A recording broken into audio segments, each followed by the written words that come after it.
Hello students, आज के इस वीडियो लेक्चर में मैं आप लोगों को 12th में इकोनॉमिक्स का आपको एप्लीकेशन बेस्ड टेस्ट में जो मोस्ट लाइकली क्वेश्चंस है जो पूछे जा सकते हैं तो उसका मैं आपको क्वेश्चंस प्रोवाइड कर रही हूं।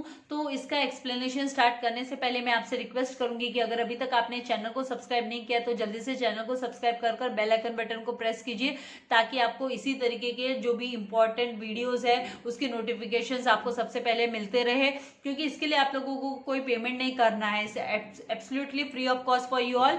जस्ट आपको बेल आइकन बटन को प्रेस करना है, सब्सक्राइब बटन को प्रेस करना है और वीडियो को लाइक करना है, शेयर करना नहीं भूलना है। तो डियर स्टूडेंट्स, यहाँ पर इकोनॉमिक्स के एबीटी टेस्ट जो है वो 20 मार्क्स का आपको इंटरनल होगा।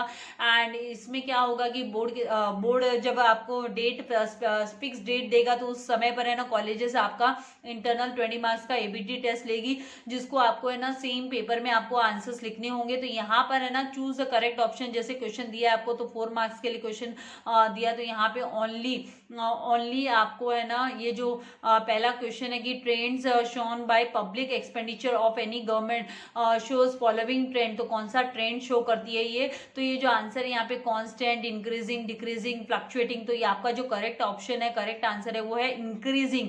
इंक्रीजिंग है तो आपको यहाँ ऑप्शंस में से देखना है कि इंक्रीजिंग मतलब सेकंड, तो सेकंड वाला कहाँ पे है? तो बी ओनली 2।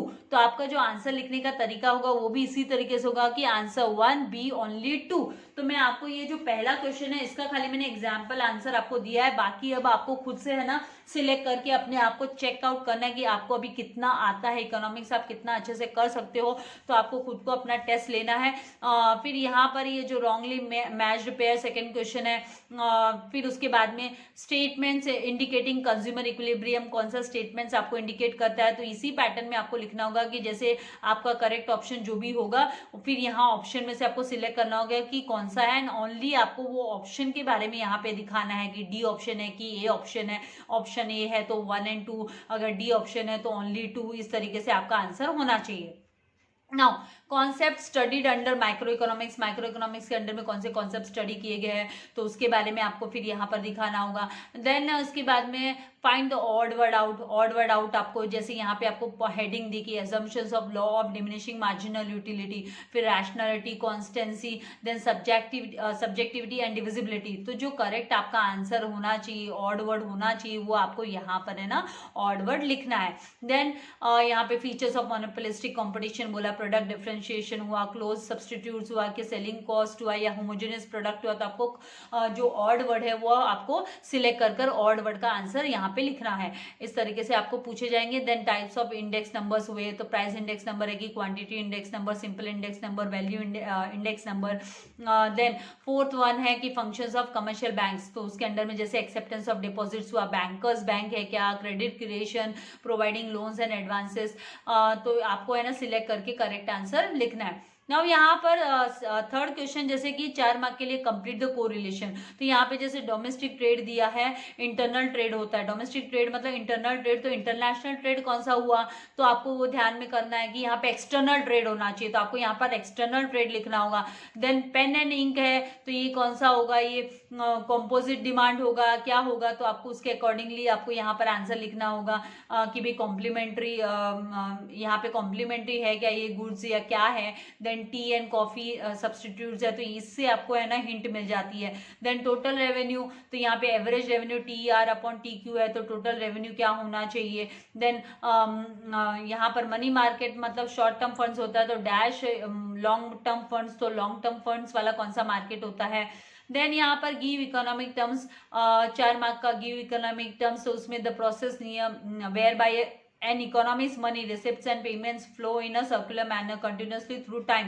तो आपको इसके लिए इकोनॉमिक टर्म सिलेक्ट याद कर लिखना है कि भाई कौन सा इकोनॉमिक टर्म है।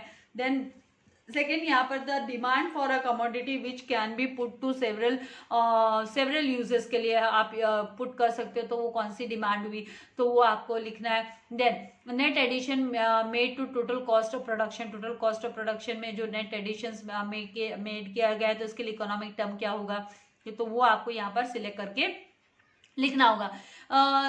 राइट जो टर्म होगा वो आपको ध्यान में ये सब आपको प्रैक्टिस करके रखने पड़ेंगे। And the term that denotes negative utility, कौन सा टर्म डिनोट करता है बताता है, तो वो आपको टर्म इकोनॉमिक टर्म यहाँ पर बताना होगा। फिर आपको जैसे क्वेश्चन नंबर 5 है वो आपको जैसा केस स्टडी हुआ या कॉन्सेप्ट को स्टडी करना है, आपको पहचानना है और फिर कॉन्सेप्ट को आइडेंटिफाई कर लिखना है, उसको एक्सप्लेन करना है। इस तरीके के क्वेश्चन पूछ सकते हैं। तो जो यहाँ पर 2 मार्क का एक क्वेश्चन होगा, तो जैसे Indian government borrows money from its citizens bye issuing government securities issue कर है ना, इंडियन गवर्नमेंट अपने सिटीजन्स को मनी है ना, सिटीजन से मनी उधार ले रही है। तो ये कौन सा कॉन्सेप्ट होगा, आइडेंटिफाई कर फिर आपको इसका आंसर एक्सप्लेन करना होगा, कॉन्सेप्ट को एक्सप्लेन करना होगा। देन यहाँ पर है कि identify and defines the degree of elasticity of demand. तो इस तरीके का क्वेश्चन आपको बोर्ड में भी है ना, रिटन पेपर में भी आएगा। इस तरीके का क्वेश्चन नंबर 5 में रहेगा, जहां पर आपको फिगर्स वगैरह आइडेंटिफाई कर फिर उसको आपको डिफाइन करना होगा, अपनी degree of elasticity of demand कौन सी है ये, तो वो आपको पहचान कर लिखना होगा। तो यहाँ पर ये जो है फिगर के थ्रू ही आपको आइडेंटिफाई कर और उसकी इलास्टिसिटी ऑफ डिमांड की डिग्री लिखनी है और फिर उसको एक्सप्लेन करना है उस टर्म को।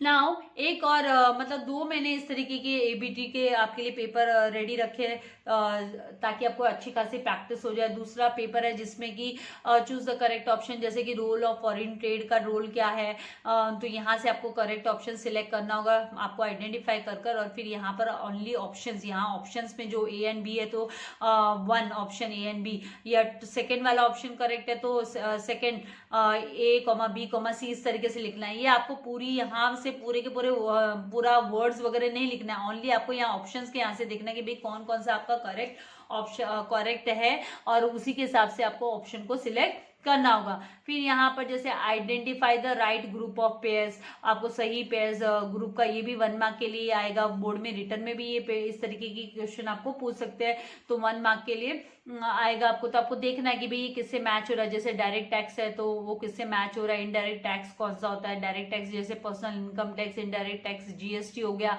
देन आपका फीस एंड फाइन्स क्या हुआ, तो फीस एंड फाइन्स आपका नॉन टैक्स रेवेन्यू हो गया। सरप्लस बजट मतलब आपका इन्फ्लेशन हो गया।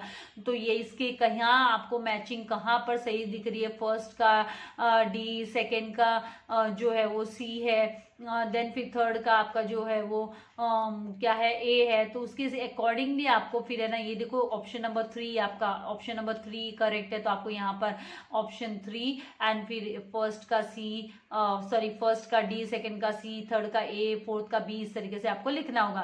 Then under perfect competition sellers are कौन होते हैं, प्राइस मेकर्स होते हैं कि प्राइस डिस्क्रिमिनेटर्स होते हैं या प्राइस टेकर्स होते हैं या फिर नन ऑफ दीज होते हैं, तो आपको आइडेंटिफाई कर और फिर करेक्ट ऑप्शन आपको लिखना है। देन यहाँ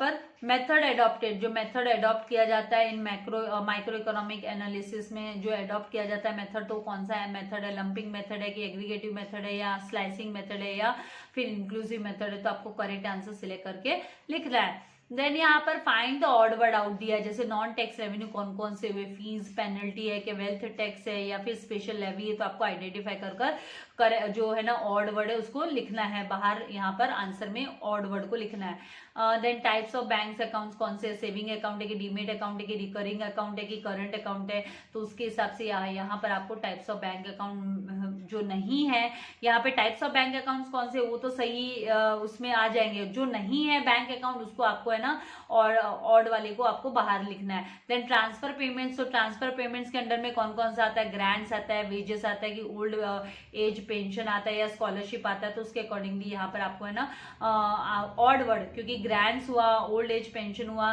स्कॉलरशिप हुआ, ये सब है ना ट्रांसफर पेमेंट्स हो गए। वेजेस है वो ट्रांसफर पेमेंट नहीं है, तो जैसे वेजेस को आपने ऑड वर्ड में लिख दिया, तो ऐसे आपको आंसर लिखना है।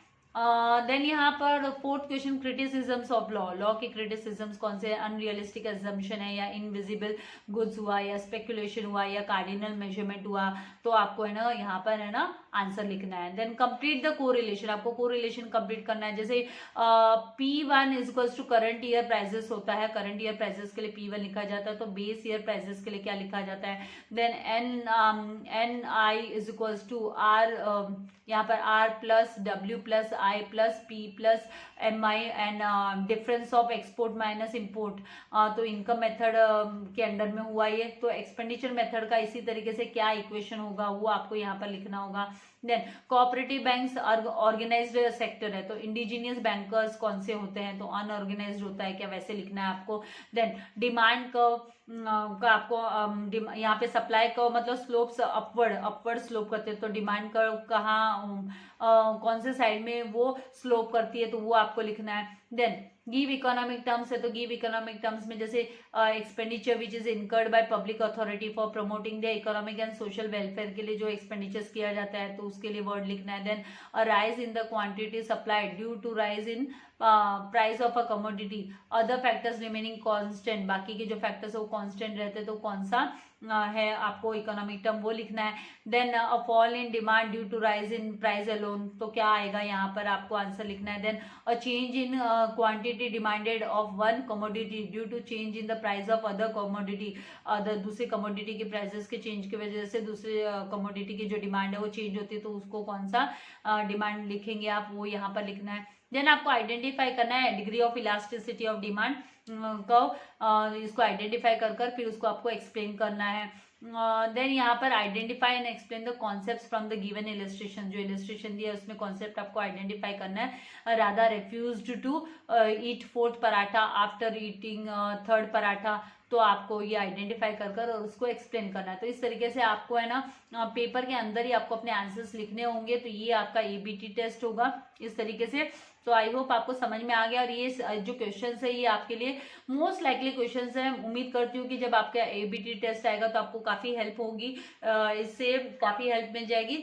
तो आपको लाइक करना है, शेयर करना नहीं भूलना है, एंड सब्सक्राइब नहीं किया तो सब्सक्राइब कर बेल आइकन बटन को प्रेस करना है। Thank you very much, god bless you all dear students.